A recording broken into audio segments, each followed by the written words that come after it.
Hey everyone, Jordan Roberts here from Racer X. Last month we did a build with a 2006 Suzuki RM125.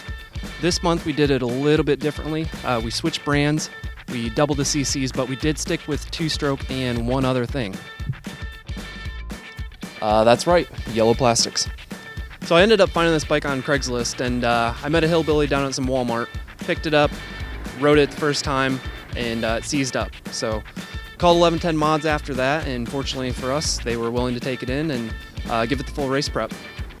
So after 1110 Mods took it in for the full race prep, they stripped it down to the frame, completely polished everything, greased everything.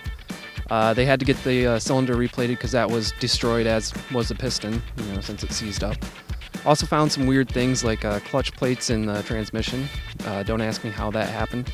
But they were able to get all that sorted out and start putting it back together once we got people contributing with some parts. So after we got the engine mounted in the frame, we wanted to focus on a rolling chassis.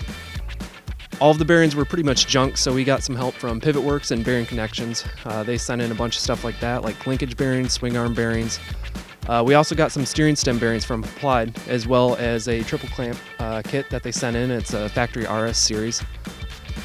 So aside from that, we just needed suspension. We got that from PR2, which happens to be a local company, just like 1110. From there, we just focused on a lot of hard parts and random accessories, which we got help a lot from with Renthal. They sent in some bars, grips, chain and sprockets. Can't thank them enough for that. And then we also got a full exhaust system from FMF. We went with the factory fatty pipe. It's a little bit harder to maintain and keep the rust off, but it just really completes the look of the two-stroke bike. Aside from that, we also got some anodized parts from 1110 Mods. They recently started doing that.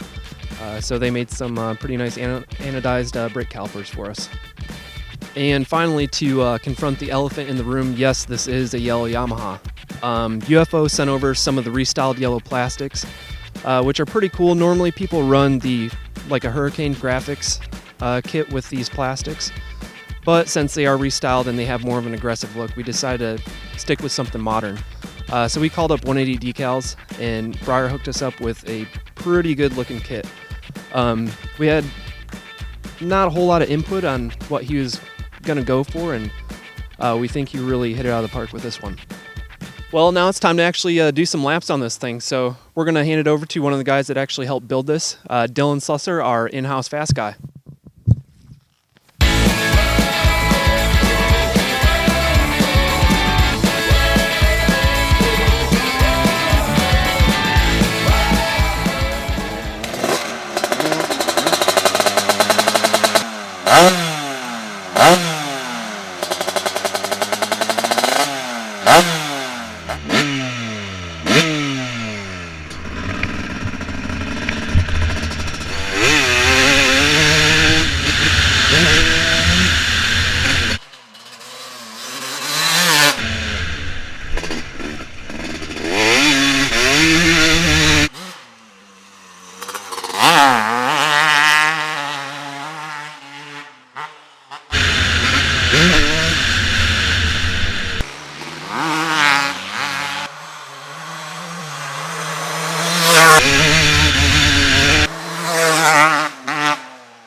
So that pretty much concludes our first look at the 05 YZ250.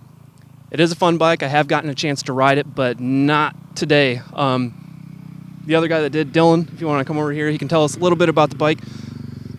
Dylan, you saw this thing when it first came in, and well, here we are today. So what was the transformation like for you?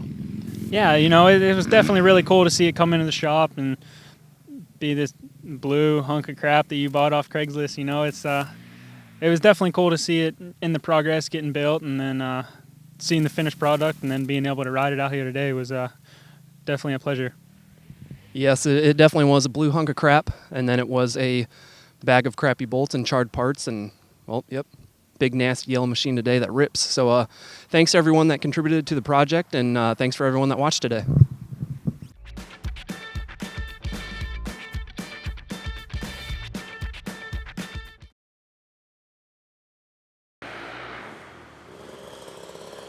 Put on your helmet.